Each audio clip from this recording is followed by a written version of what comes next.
Everyone, అందరికీ నమస్తే. నేను మీ సింధుని. Welcome to our channel passion and fashion by Sindhu. ఇవాంటి వీడియోలో వేసవ కాలంలో బాడీని ఎంతో కూల్ అండ్ రిఫ్రెషింగ్ గా ఉంచే సొరకాయ సగ్గుబియ్యం పాయసం రెసిపీని చాలా సింప్లెస్ట్ మెథడ్ లో స్టెప్ బై స్టెప్ డీటెయిల్ గా ఎక్స్ప్లెయిన్ చేశాను. వీడియోని స్కిప్ చేయకుండా ఖచ్చితంగా చివరి వరకు చూడండి. అప్పుడే పర్ఫెక్ట్ టేస్ట్ తో ఈ రెసిపీని ప్రిపేర్ చేసి ఇంట్లో అందరూ కలిసి ఎంజాయ్ చేయొచ్చు. రెసిపీ ప్రిపరేషన్ కోసం నేను ఫస్ట్ ఒక గిన్నెలోకి హాఫ్ కప్ సగ్గుబియ్యం అనేది తీసుకుని శుభ్రంగా క్లీనింగ్ చేసుకుని తగిన వాటర్ పోసి గంట పాటు నానబెట్టుకున్నాను. ఒక పెద్ద సొరకాయని తీసుకుని అందులో హాఫ్ పార్ట్ కట్ చేశాను. పైన తోలు మొత్తం పీల్ ఆఫ్ చేసి సొరకాయ లోపల ఉన్న గింజలు అన్ని కూడా రిమూవ్ చేశాను. గింజలు లేతగా ఉన్నా సరే రిమూవ్ చేసేయండి, ఎందుకంటే మనకి సొరకాయ అనేది ఇక్కడ తురుముకుని తీసుకుంటాం. సో ఆ తురుముకునేటప్పుడు గింజలు ఉంటే అవి అక్కడక్కడ తురిమేటప్పుడు మనకి ఇబ్బందిగా అనిపిస్తాయి. సో తురిమిన సొరకాయ తురుము ఈ రెసిపీ ప్రిపరేషన్ లో మనం 1 కప్పు యూజ్ చేస్తున్నాం. స్టవ్ మీద ఒక పాన్ పెట్టుకోండి. అందులోకి 2 టీ స్పూన్ల నెయ్యి వేసుకోండి. నెయ్యి కరిగిన తర్వాత ఇందులోకి కొన్ని జీడిపప్పు పలుకులు వేసుకుని వాటిని కేవలం లో హీట్ లోనే మంచి గోల్డెన్ కలర్ వచ్చే వరకు ఫ్రైయింగ్ చేసుకోవాలి. ఈ రెసిపీ ప్రిపరేషన్ కి మనకి ఎక్కువ నెయ్యి అవసరం పట్టదండి. మనం తీసుకున్న 1 కప్పు సొరకాయ తురుముకి ఒక 2 టీ స్పూన్స్ నెయ్యి అయితే సరిపోతుంది. సో జీడిపప్పులు ఇలా ఫ్రై అయ్యాక ఇందులోకి కొన్ని కిస్మిస్ వేసి వాటిని కూడా కేవలం లో హీట్ లోనే పఫ్ అప్ అయ్యే వరకు ఫ్రై చేసుకోవాలి. ఫ్రై అయిపోయిన జీడిపప్పు కిస్మిస్ ని ఒక బౌల్లోకి తీసుకుని పక్కన పెట్టేసుకోవాలి. సొరకాయతో ప్రిపేర్ చేసిన మరికొన్ని రెసిపీస్ తాలూకా లింక్స్ అనేవి పైన ఐకార్డ్ లో షేర్ చేస్తాను. కుదిరితే ఆ రెసిపీస్ కూడా తప్పకుండా ఒకసారి చెక్ చేయండి. ఛానల్లో మరికొన్ని క్విక్ అండ్ ఇన్స్టెంట్ గా ప్రిపేర్ చేసుకునే కీర్ రెసిపీస్ ఉన్నాయి. వాటి తాలూకా లింక్స్ కూడా పైన ఐకార్డ్స్ లోనే షేర్ చేస్తాను. అలాగే చివరి ఎండ్ స్క్రీన్ లో కూడా ప్రొవైడ్ చేస్తాను. ఆ రెసిపీస్ కూడా ఒకసారి చెక్ చేయడానికి ట్రై చేయండి. ఇప్పుడు డ్రై ఫ్రూట్స్ ఫ్రై చేసుకున్న తర్వాత కడాయిలో ఇంకొంచెం నెయ్యి అనేది ఉండిపోతుంది. ఆ నేతితోనే ఈ సొరకాయ తురుము నుంచి పచ్చివాసన పోయే వరకు కేవలం లో హీట్ లోనే మనం ఫ్రైయింగ్ చేసుకోవాలి. సొరకాయ తురుము నుంచి పచ్చివాసన పోతేనే మనకి ఈ పాయసం అనేది చాలా రుచికరంగా ఉంటుంది. అండ్ సొరకాయని మనం ఇక్కడ తురిమి తీసుకున్నాం కాబట్టి మీరు మీడియం ఆర్ హై హీట్ లో ఫ్రై చేయడానికి ట్రై చేయొద్దు. కేవలం ఒక 4 to 5 మినిట్స్ లోనే సొరకాయ తురుము నుంచి పచ్చివాసన అనేది పోయి కలర్ అనేది కొంచెం లైట్ గా చేంజ్ అవుతూ ఉంటుంది.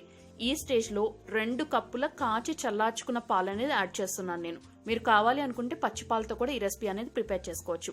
ఇక్కడ 2 కప్స్ అంటే ½ లీటర్ పాలు అనేది యాడ్ చేశాను. ఇప్పుడు పాలు సొరకాయ మిశ్రమం 2 కూడా బాగా కలిసేటట్టు కలుపుకోవాలి. వేసిన సొరకాయ మిశ్రమం పాలల్లో ఒక 2 to 3 మినిట్స్ పాటు లో టు మీడియం హీట్ లో కుక్ చేసుకోవాలి. తర్వాత ఇందులోకి స్టార్టింగ్ లో మీకు చూపించినటువంటి సగ్గుబియ్యం నుంచి ఎక్సెస్ వాటర్ మొత్తం వంపేసి ఒక జాలీ గరిటలోకి ట్రాన్స్ఫర్ చేసుకుని ఆ డ్రైనింగ్ చేసుకున్న సగ్గుబియ్యం ని ఇందులోకి యాడ్ చేసేసాను. సో ఈ సగ్గుబియ్యం, సొరకాయ మిశ్రమం, పాలు అంతా కూడా లో టు మీడియం హీట్ లో ఒక పొంగు వచ్చే వరకు మనం బాయిలింగ్ చేసుకోవాలి. సో ప్రాసెస్ మరింత ఫాస్ట్ గా అవటం కోసం కడాయికి సరిపడే లిడ్ అనేది పెట్టేసి నేను కుకింగ్ ప్రాసెస్ అనేది కంటిన్యూ చేసుకున్నాను. సగ్గుబియ్యంని మనం ఆల్రెడీ నానబెట్టుకుని తీసుకున్నాం కాబట్టి ఎక్కువ టైం అనేది పట్టదండి. సగ్గుబియ్యం కనుక బాగా కుక్ అయితే అది ట్రాన్స్పరెంట్ కలర్ లోకి మనకి చేంజ్ అయిపోతుంది. సో ఆ టెక్స్చర్ వచ్చే వరకు లో టు మీడియం హీట్ లో కుక్ చేసుకోవాలి.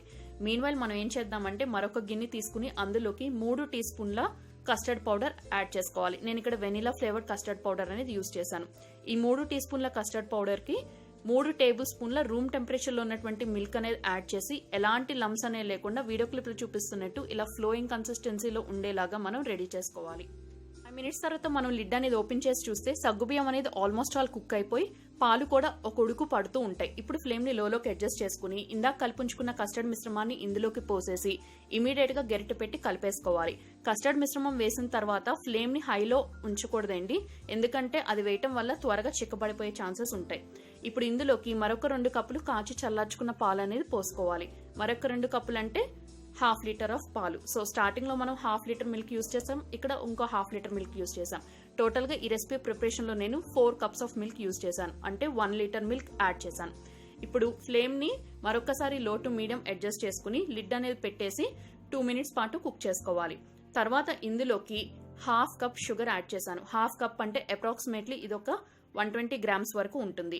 సో షుగర్ అనేది కంప్లీట్ గా కరిగే వరకు లో టు మీడియం హీట్ లోనే లిడ్ అనేది పెట్టేసి కుకింగ్ అనేది చేసుకోవాలి. షుగర్ కంప్లీట్ గా కరిగిపోయిన తర్వాత ఇందులోకి ఒక ½ కప్పు సన్నగా తురుముకున్నటువంటి బెల్లం అనేది యాడ్ చేసుకున్నాను. అలాగే ఒక ½ టీ స్పూన్ యాలకుల పొడి కూడా వేసుకున్నాను. మీరు తీసుకున్న షుగర్ అండ్ బెల్లం క్వాంటిటీ మీ టేస్ట్ కు అనుగుణంగా తీసుకోండి. ఇక్కడ నేను ½ కప్పు బెల్లం అంటే అప్రాక్సిమేట్లీ ఒక 60 గ్రామ్స్ వరకు ఉంటుంది. నేను తీసుకున్న 1 కప్పు సొరకాయ తురుముకి అరకప్పు షుగర్, పావు కప్పు బెల్లం అయితే పర్ఫెక్ట్ స్వీట్నెస్ తో ఈ కీర్ అనేది రెడీ అయిపోయింది. సో యాలకుల పొడి, బెల్లం వేసిన తర్వాత ఫ్లేమ్ ని లోనే ఉంచుకుని లిడ్ పెట్టేసి కేవలం 2 minutes పాటు కుకింగ్ అనేది చేసుకోవాలి. సో 2 minutes తర్వాత మనం లిడ్ అనేది ఓపెన్ చేసి చూస్తే మన కీర్ అనేది ఈ కన్సిస్టెన్సీలో పర్ఫెక్ట్ గా రెడీ అయిపోయి ఉంటుంది. ఇప్పుడు ఇందులోకి 1 drop of green food colour అనేది యాడ్ చేశానండి. అలాగే ఫ్లేమ్ అనేది టర్న్ ఆఫ్ చేసి ఇందాక ఫ్రై చేసి పెట్టుకున్నటువంటి జీడిపప్పు, కిస్మిస్ కూడా వేసుకుని బాగా కలుపుకుని ఈ సొరకాయ సగ్గుబియ్యం పాయసం అనేది వేడిగా లేదా చల్లగా ఎలా సర్వ్ చేసుకున్నా చాలా రుచికరంగా ఉంటుంది.